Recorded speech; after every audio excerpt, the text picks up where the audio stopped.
Okay, then let's get right to work. We're going to continue our shamefully brief survey of the work of the Deuteronomic historian.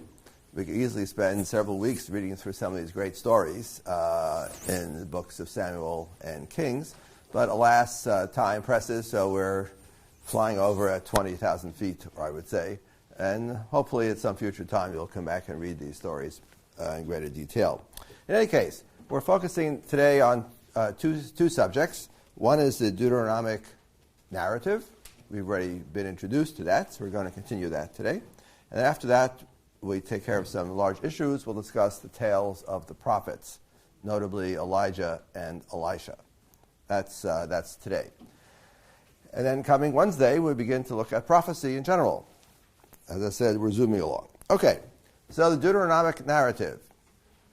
So somebody remind me, what is a Deuteronomic narrative? Good. Deuteronomic narrative, excellent.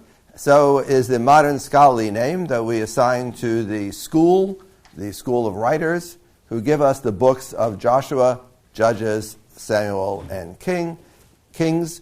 That is the Deuteronomic narrative. And the author is the Deuteronomist. Okay? That's review, class. So we're up to now to the monarchy, to the parts in the books described in the books of 1 Kings and 2 Kings. So what is the major overall thesis? So David founds a divinely approved royal dynasty, right? Samuel had anointed Saul, but that did not work out. That dynasty wasn't going to go anywhere. So Saul dies, and his son dies with him, and there is no Saul dynasty. Saul is replaced by David, and David does found a dynasty.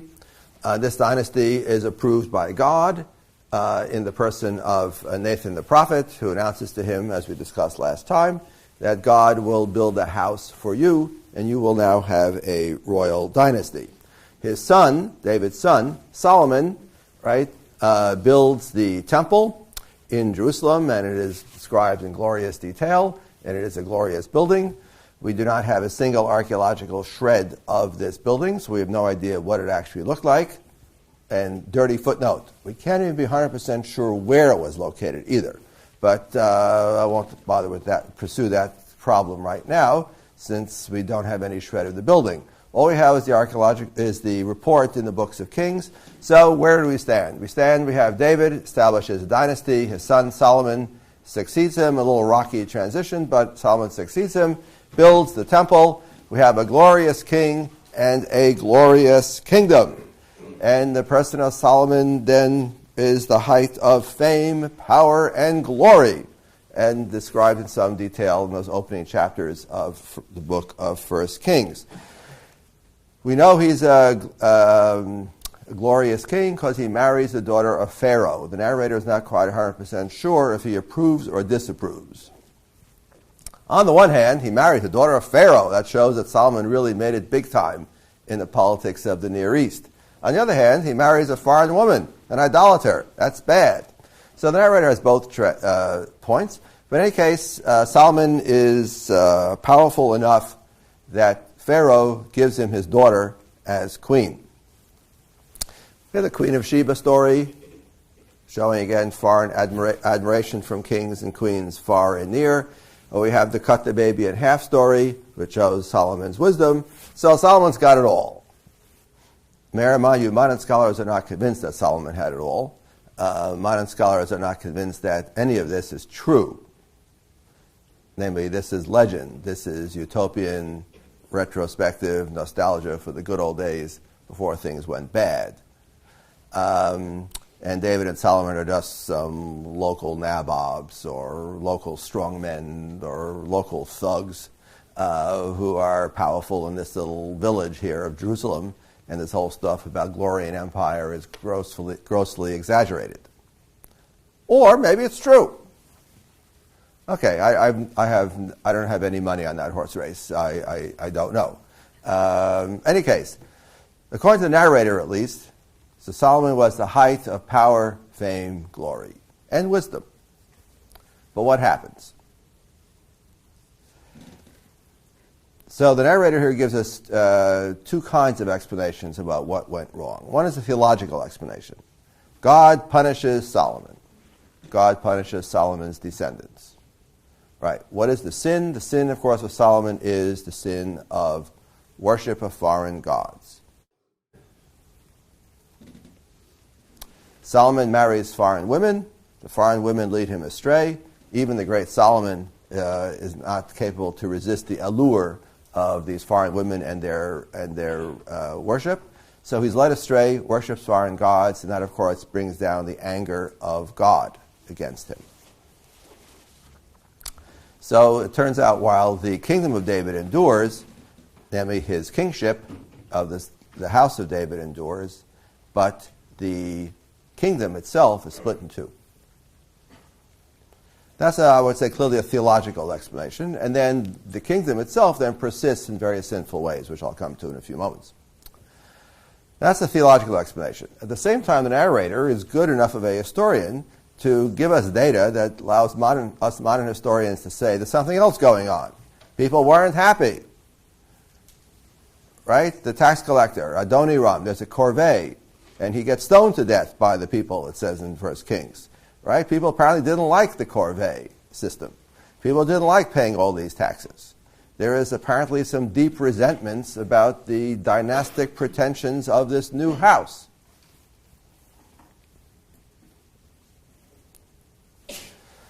So we modern historians can see we have a theological explanation in the text, but the text itself gives us the stuff, the wherewithal by which we can construct a more historical kind of explanation. In any case, after Solomon dies, the kingdom splits in two. We have the northern kingdom, the kingdom of Ephraim, presided over by Jeroboam, and we have the kingdom of the south, presided over by Solomon's son Rehoboam, or Rehoboam, I think you say in English. In Hebrew we say Rehoboam. All right, so we'll just say Rehoboam, we'll just say, which is Rehoboam in Hebrew, son of Solomon. As I say in the notes, it's not clear how united so we have now a divided monarchy. We have united monarchy followed by divided monarchy. United monarchy, David and Solomon, then divided monarchy. Modern scholars aren't sure the united monarchy was ever very united. That's part and parcel of the social explanation that we bring to bear to explain what's going on. One story, alas, we had to skip because of shortage of time, and I feel really guilty about that, is the whole long story about Absalom in 2 Samuel. Even when David is on the throne, there are cracks in the foundation. It's not clear how united it ever was. The northern tribes were probably never fully subjugated to the south, to Judah, and Absalom, David's son, leads an almost successful rebellion against his own father. And the succession of Solomon succeeding David is also rocky. And the reign of Solomon is also rocky. So it's not completely clear to us how united the monarchy ever was. But at least in theory, according to the Book of Kings, the united monarchy is followed by the divided monarchy. Okay, Ephraim, the main tribe of the north, Judah, the main tribe in the south. The northerners resist the dynastic pretensions of the south. So here are 2 points which I mentioned briefly once before, and I'll mention them again, and then we're done. But it's very important. Why did the northerners break away from the south? If that indeed is the right way to put it. They probably don't like the dynastic pretensions of the south. David has dynastic pretensions. I don't know what Nathan the prophet said to him or didn't say to him. I don't know. I only know what it says in the book of Samuel. But the northern tribes don't like dynastic kingship. Because, class, it's an innovation. It's not traditional. We never used to have a dynastic king. Who on earth is this mysterious David who has made himself a dynastic king? Not only that, but the same king has also built a temple. That's also new. We've never had a temple before. We've had shrines. Yes, lots of shrines. We've never had a temple before. And in fact, even the people who put together the Torah could not bring themselves to forge a claim that God commanded Moses to command the people of Israel that when they conquer the land of Canaan, they should build a temple. There is no such passage. So, dynastic kingship, innovation. A temple, innovation. And we don't like innovations. We're ancient people. Ancient people like ancient things. But you modern Americans like innovations, new and improved. That's you modern Americans. But we ancient Israelites, we like things the way they've always been. So David, Solomon, we're out of here. We reject dynastic kingship. We reject your temple. The Book of Kings does not let us see this mode of argumentation, but we modern Bible scholars are absolutely convinced that something is going on here. That David and Solomon represent a new turn that the tribe of Judah goes along with, because David and Solomon, after all, are their boys, but the northern tribes just walk away. So, what does Jeroboam do? Jeroboam breaks away from the southern kingdom. He sets up his own kingdom, and as I've already remarked here once before, dynastic kingship does not really take root in the north. Usually goes for a couple of generations, and then it stops, then it's replaced by somebody else. And he builds not temples, but he builds cult sites at Bethel in the south, not far from Jerusalem, and Dan in the north, each one featuring a calf, with the claim that this is where Israel should worship its gods. Okay, so that's Jeroboam. In the eyes of the author of the Book of Kings, Jeroboam, and indeed the entire line of northern kings, are all a bunch of no-goods. Because he, the author of the Book of Kings, is a strong proponent of the Davidic monarchy, a strong proponent of the temple in Jerusalem, a strong proponent of the idea there should be only one temple, worship in the one cult site. After all, he's a Deuteronomist. So he thinks that all cult activities should be concentrated in the one place in which God has chosen his name to dwell, namely the Temple of Jerusalem. The Northerners, by every step that they take, are in effect rejecting these claims.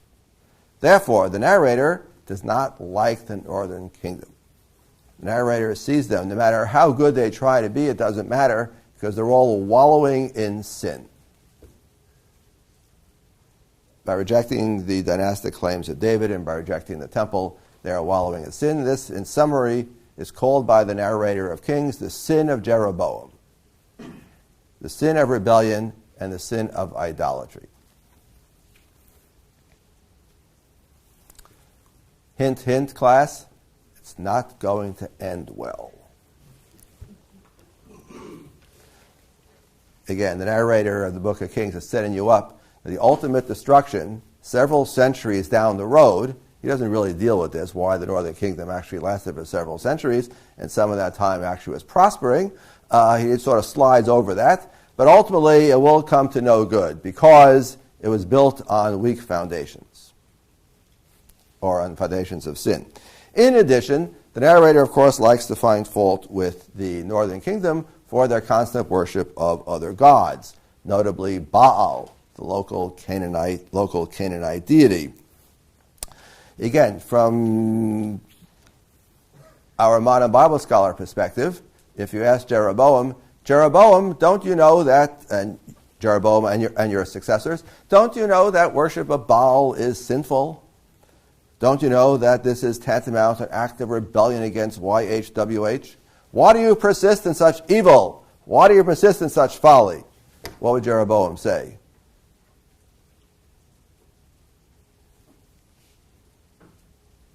Oh, come on, class. Do a little imaginative thinking here. What would Jeroboam say if you were a prophet and confronted him with this language? The Northern Kingdom is doomed because you're worshiping foreign gods which are prohibited. What would Jeroboam say? Karina? It's not like we stopped worshiping Yahweh, we're just adding on. Yeah, I said, I don't know what you're talking about, Jeroboam would say. I don't understand what you're talking about. Are we or are we not worshiping YHWH, the God of Israel, the traditional God? Of course we are. We've always worshipped this God. We've never not worshipped this God. But why should the worship of that God prevent us from incorporating other gods into into his pantheon, or perhaps identifying him with other local gods, or worshiping him in the form of a calf? Hey, we've done this for centuries already. So take your extremism, go away, go south. Go back to Judah where you belong. We here in the north, we have a different, more tolerant vision of culture. We don't go around destroying Canaanite shrines. We worship with them. What's the problem? That's probably what Jeroboam would say, or would have said, or something like that. Namely, saying that these madmen coming from the south with this idea of exclusivity of worship, and you can't worship anybody else, and only YHWH alone, and only in Jerusalem. I never heard of this stuff.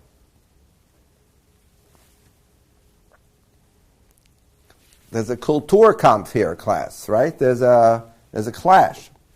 Something like that. In other words, the Book of Kings is applying the author's own, the Deuteronomic school's own perception of events, and reads that back into the narrative, so that we, the readers, know that Jeroboam and the northern kingdom is sinful and rotten to the core from day one. But that's probably not entirely fair to Jeroboam and the northern kingdom.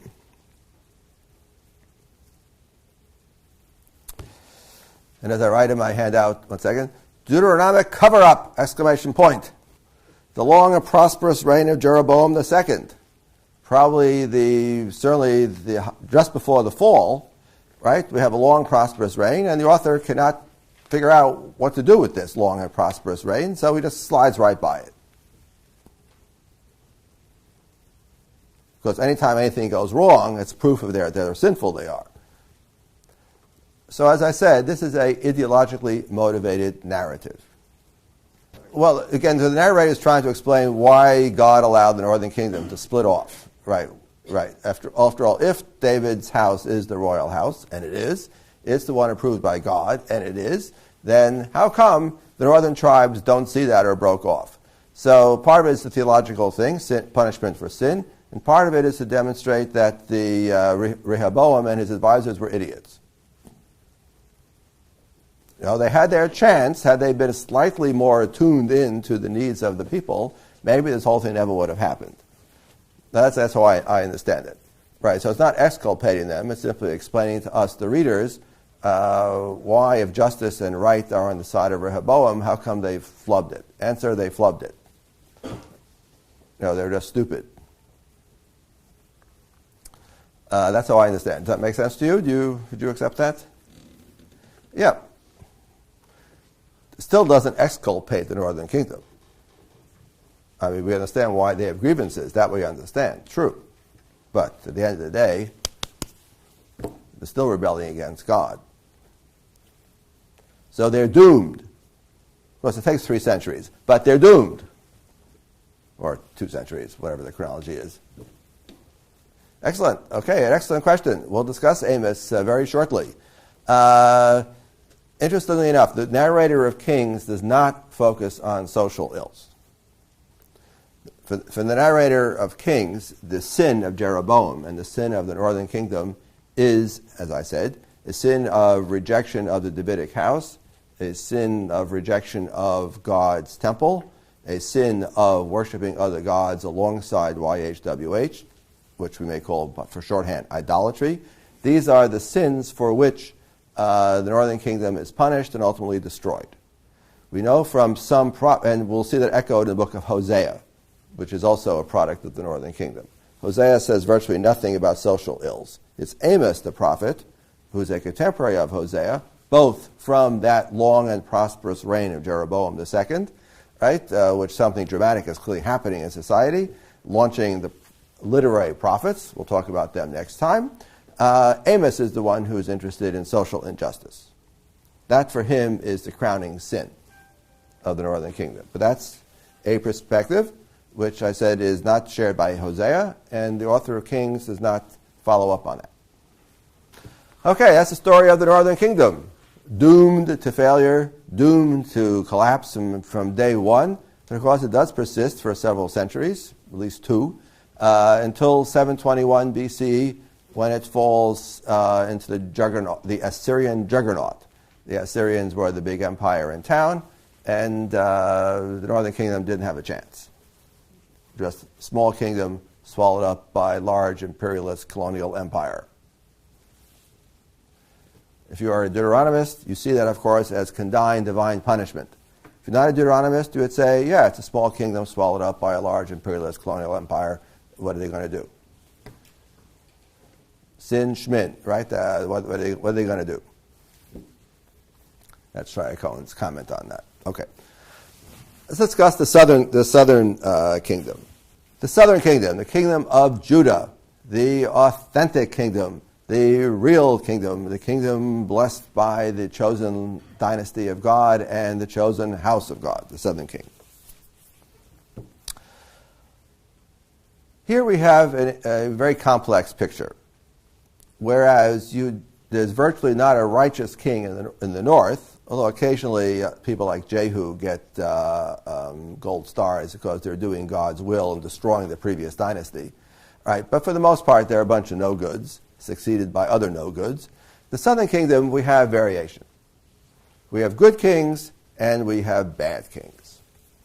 What makes a bad king in the south? After all, they are Davidic. You can't complain that they rejected the royal house, because they are in fact the Davidic dynasty down to the very end. So what makes the bad king bad? Well, one common refrain is that the bad kings don't get rid of bamot, high places. Namely, there should be centralization of worship, Deuteronomy chapter 12. Sacrificial acts should take place only at the central shrine. Again, you can have sacred profane slaughter if you want a hamburger, that's okay, but ritual slaughter, sacred slaughter, takes place only at the central shrine. That's the way it should be. However, says the narrator of Kings, high places, the term he uses, were scattered, we might call them shrines, were scattered throughout the land. And even some of the good kings did not exterminate or extirpate these shrines as they should have. This is a common theme. In other words, it's Deuteronomy explaining to you that they themselves did not enforce the Deuteronomic expectations. But that's relatively venial. He even has some cases where the good kings are good, and then at the end he says, however, they didn't get rid of the shrines. What's not venial is, once again, idolatry.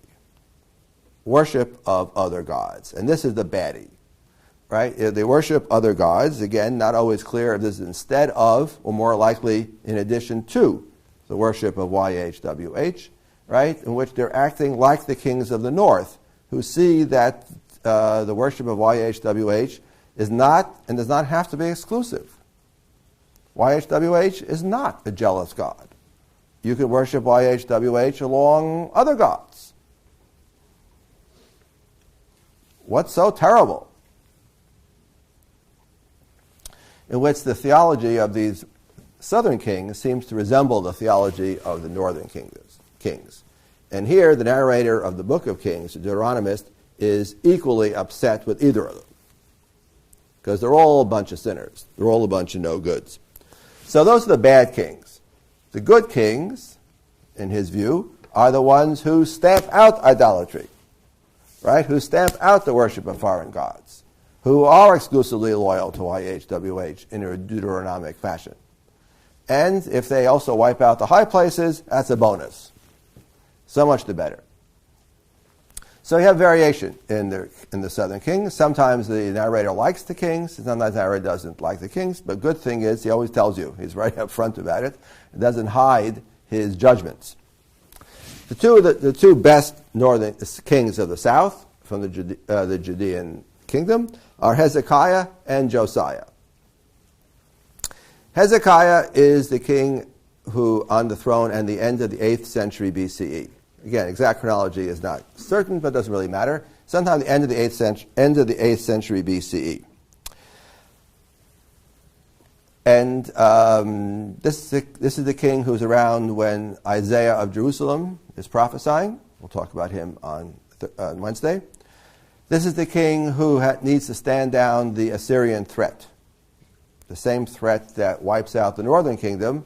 And Hezekiah and Judah, the kingdom of Judah, escape by the skin of their teeth. I'll come back to that in 1 second. The other good king is Josiah.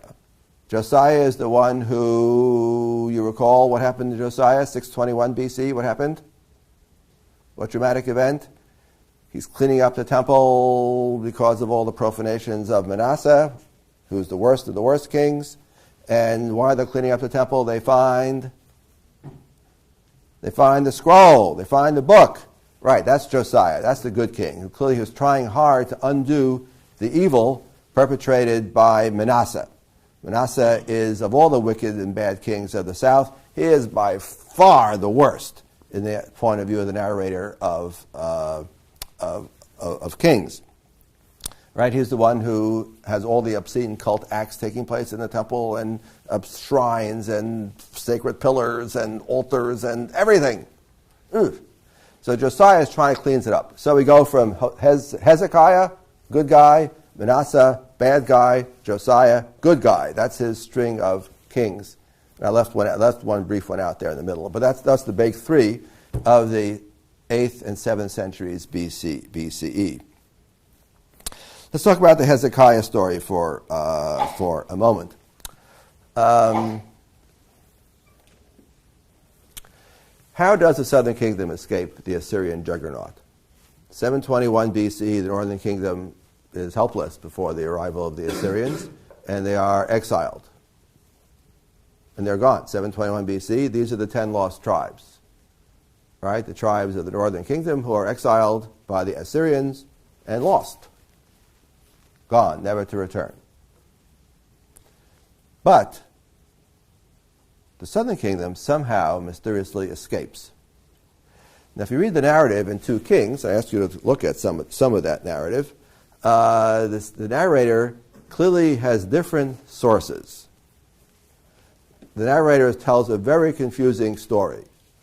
At one and the same time, he tells us that King Hezekiah had to pay tribute to the Assyrian king, which certainly suggests minimally some kind of subservience, kowtowing subservience. Please don't kill me, please don't kill me, please don't kill me. I'll pay you tribute, I'll pay you tribute, I'll pay you tribute.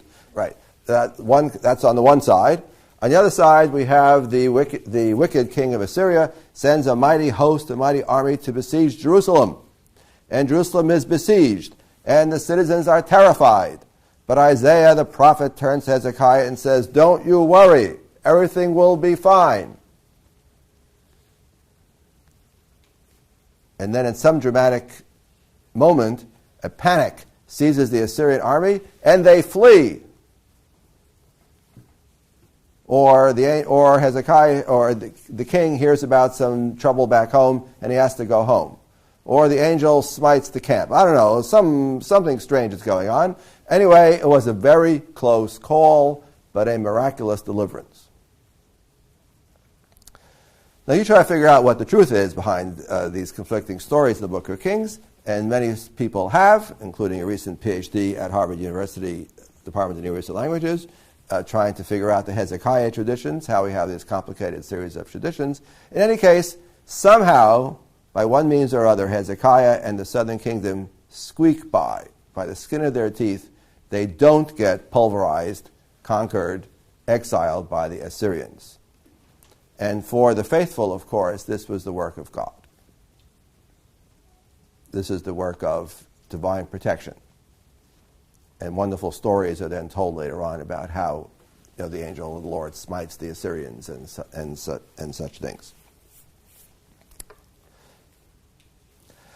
So we have the Assyrian Empire, 8th century BCE. We have Hezekiah, who fights back the Assyrian, somehow escapes the Assyrians. We have Manasseh in the 7th century BCE, who departs from the righteous ways of Hezekiah and is an idolater to the extreme, the worst, the yuckiest, the most sinful, the most bad, also the one with the longest reign of all the kings. We don't dwell on that. Followed then by the good king of Josiah, who cleans up the place, who cleans up the temple. Okay. We'll come back to this theme. We'll talk about prophets, about how God, again, this is true in the Book of Kings, uses the Assyrians as a vehicle for dispensation of divine justice. Namely, why did God allow the Assyrians to destroy the northern kingdom? Answer, because the northern kingdom were sinful. They're no good. God could have sent a plague, I guess. Could have sent a flood. Could have sent fire and brimstone. But no, God decided to send his Assyrians. God has a toolkit full of all kinds of ways of making life unpleasant for people. So at that moment, he chose the Assyrians. He could have sent a volcano. That's the perspective, more or less, of the book of Kings, and that's the perspective of the book of Isaiah, as we'll see. The Assyrians are agents of divine wrath. However, the Assyrians don't know that. The Assyrians don't know that. They think that they're pretty good. They think it's because we have tanks, we have an army, we have archers, we have flamethrowers. We think we're high and mighty. Well, because the Assyrians get this idea into their heads that they think they're so high and mighty, you know what God's going to do? He's going to turn around and kill the Assyrians. This is spelled out in Isaiah. We'll come back to this on either Wednesday or the week following, right? In which God uses empires as tools to either punish or benefit his people Israel. That's how we solve the theological problem of if the Assyrians are busy conquering everything in sight, including the northern kingdom and almost the southern kingdom too, does this mean that our God is impotent in the face of their God? Logically, you might say, yeah, I guess so. If the Assyrians are bigger and stronger than we are, I guess their God is bigger and stronger than our God. That sort of logically follows. The answer is no. You don't understand anything if you think that. Some of this is already built into the story in the book of Kings, and some of this we'll see explicitly is discussed by Isaiah. Notably the famous chapter, Isaiah chapter 10. Okay, so this is the height of Assyria. Assyria was the big bad empire, 8th century, 7th century BCE, until the rise of Babylon at the end of the 7th century. Okay, so last point here on the sin of sin, a diachronic punishment for sin. The northern kingdom falls because of the sin of Jeroboam. I've already discussed that. And the narrator tells you 2 centuries later when it falls, it all goes back to Jeroboam's sin, along with much else. The southern kingdom also has a kind of guilt that's transmitted through the generations and yields punishment later. That's the sin of Manasseh, because Manasseh is the worst of the southern kings, the one whose idolatry is the most idolatrous, whose rebellion against God is the most rebellious, who is just plain the worst of the worst of the worst. And God is willing to overlook many things, but finally God says, that's enough. Enough. Destroy that temple. And according to the book of Kings, it makes sense. For his perspective on things, it's a logical explanation to say God has the temple destroyed by the Babylonians in 587 BCE because of the sins of Manasseh 2 or 3 generations earlier. It's the same logic. The sin of Jeroboam carries forward, the sin of Manasseh carries forward. In the eyes of the narrator of Kings, the Deuteronomist, this is perfectly acceptable. Later Jews, later readers, later Jews, later Christians, or later theists, reading this narrative will not be entirely satisfied with this explanation because it seems unfair. You can see that already in the book of Chronicles, which is a revision of much of the story of the book of Kings. But anyway, the author of Kings is content. God is just. The northern kingdom fell for the sin of Jeroboam. The southern kingdom fell for the sin of Manasseh. Okay, that's all we're going to say about the Deuteronomist and the 2 kingdoms. Now we're up to the tales of prophets, the tales of the prophets. I already mentioned that the Deuteronomist, the narrator, Joshua through Kings, right, has pieces on his desk. He's writing a history, but he's not making stuff up. He is making stuff up. But in addition to making stuff up, he also has sources. He has various stories, traditions, and whatnot, which he needs to blend together to create a unified narrative. And as far as we know, he seems to try to doing his job conscientiously and skillfully. But every so often we could see that the material, he can't quite get his hands around the material. So in addition to having stuff about the northern kingdom and stuff about the southern kingdom, and he also has some chronicles of various kinds or various data, other things, he seems to have a corpus of stories about Elijah and Elisha. And he tries very hard, and some other holy men too. And he tries very hard to squeeze these in and get the chronology right, and occasionally run into bumps in the narrative, but I sympathize. But we do have a distinctive element, a strand, we might say, in these chapters of Kings, of the stories of Elijah and Elisha. These are prophets, but they're not prophets like Hosea and Amos. They're not prophets like Isaiah and Jeremiah. Those are literary prophets, where we have a book of the prophecies of Hosea, Amos, Isaiah, Jeremiah, Ezekiel. These are literary prophets. Elijah and Elisha are not literary prophets. They seem to be something of a different kind. They are holy men. They are miracle workers. They are perhaps charismatic, if you want to use that word again. They are not social reformers. They are not men who write dramatic poetry describing the ills of society and the wrath of God. No, that's what their successors will do centuries down the road. Elijah and Elisha wander the countryside, and they do occasionally confront kings and such, but they're primarily noticeable by their dramatic acts in society. Everybody likes these stories because they're miracle stories. They sometimes the same miracles attributed to Elijah and to Elisha. We seem to have parallel stories, doublets. And anybody who reads these stories and knows the New Testament will recognize that these are the sources of many of the miracle stories in the New Testament. Jesus does what Elijah and Elisha had already done. This establishes his credentials as a holy man. But that's a different discussion. In that society, there are these holy men apparently wandering around. If you trust the book of Kings, these are the two most distinguished figures of this time. But you have other holy men walking around society. Interestingly enough, some of these prophets are on God's team, and some of these prophets are on, the other team. And that's clearest of all when you get to the very dramatic story of 1 Kings 18, which is a super dramatic story about Elijah confronting the priests of Baal, as they're called, in Mount Carmel, where the God team, if I may use that word, has the holy man Elisha. The Baal team has people called priests of Baal. And we have a contest.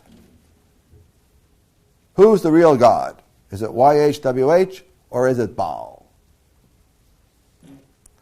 Now, how does this take place, class? Is this a theological disputation as we talk about the finer points of Israelite theology? No. Is it we ask to see whose side is more just or more righteous? No. It's a contest, right? Which God can bring fire down from heaven? The 250 priests of Baal or the one holy man, Elijah? Okay, I know some of you may not have looked at the story, but I hope I'm not ruining anything when I say, well, how does it end? How does it end? Elijah is triumphant, right? Upon his prayer, right, the fire comes down from heaven and lights the altar. And what does Elijah promptly do? Let's go kill those 250 priests of Baal. Right, it's a high-stakes debate, class. Right, so the 250 priests of Baal get killed off. But we have here, you see, a contest of holy men, or different models of holy men. You have prophets, people with the title of prophets, people with other titles. But apparently we have contest. This is a society full of holy men of various kinds, who each one promoting their vision And Elijah, at least the story as given to us by the narrator of the book of Kings, presents Elijah to us as a champion of the YHWH alone perspective, right? Opposing the priests of Baal, presumably who are supporting their perspective that you can worship YHWH and Baal also, but that's not a problem. But that view clearly is wrong, and they pay for it with their life.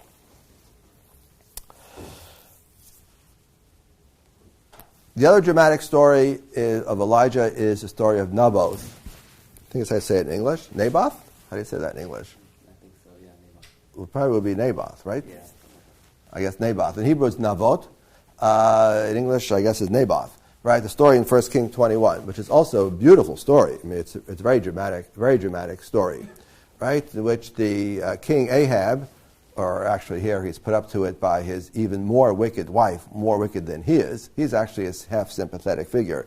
But Jezebel, of course, the name Jezebel endures today as a not entirely complimentary name to call a woman. So Jezebel, of course, is the wicked, is the evil one behind the scenes. So Ahab covets a piece of land, right? Jezebel manipulates the judicial system to have its owner condemned to death. And then the property comes to the king, as happens in many societies, where if someone suffers a capital punishment, the property goes to the king.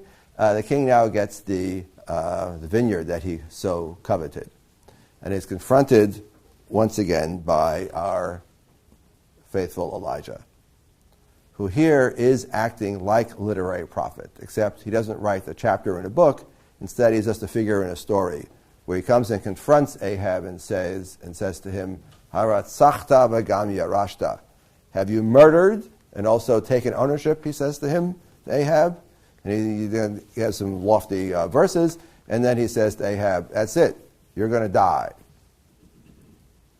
Ahab at least gets a little contrite and gets a little spooked out by this holy man and does a little act of repentance.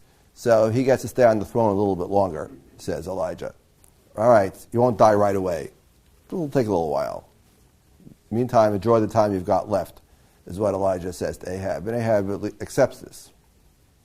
Anyway, it's a very dramatic scene in which the holy man confronts the king, and the king, and here's the important point, does the king kill him? Absolutely not. You don't dare touch someone like Elijah. You don't dare. You can yell at them. You can be angry at them. You can, make life difficult for them. The wicked Jezebel perhaps might have killed Elijah, but Ahab would never do it, and he doesn't. He accepts it. This is the anticipation of what we're going to see in this prophetic figure. These are not literary figures yet, Elijah and Elisha, but we can see already glimmerings of what will become literary prophets, where these dramatic scenes where the holy man confronts power, or the king, and speaks truth to power. That ultimately is what literary prophets are all about, as we will see. But here, these pre-literary prophets, they're figures in a story, but we don't have any books of the prophecies of Elijah or Elisha. They are doing the same thing, anticipating what's going to emerge in the centuries following. The usual explanation is that literary prophets develop out of the pre-literary prophets. So on a scale, line of development, we understand holy men, miracle workers, magic men. That's a well-known social type that call different things in different societies and different cultures, but numerous societies and cultures have this. So ancient Israel had this too. In that sense, these holy men are just like other holy men running around society, whereas literary prophets represent a development, right? A step beyond, where this is something that becomes distinctively Israelite. It's easy to find parallels to Elijah and Elisha in the world cultures. It's very hard to find parallels in, let's say, the book to Isaiah or Amos.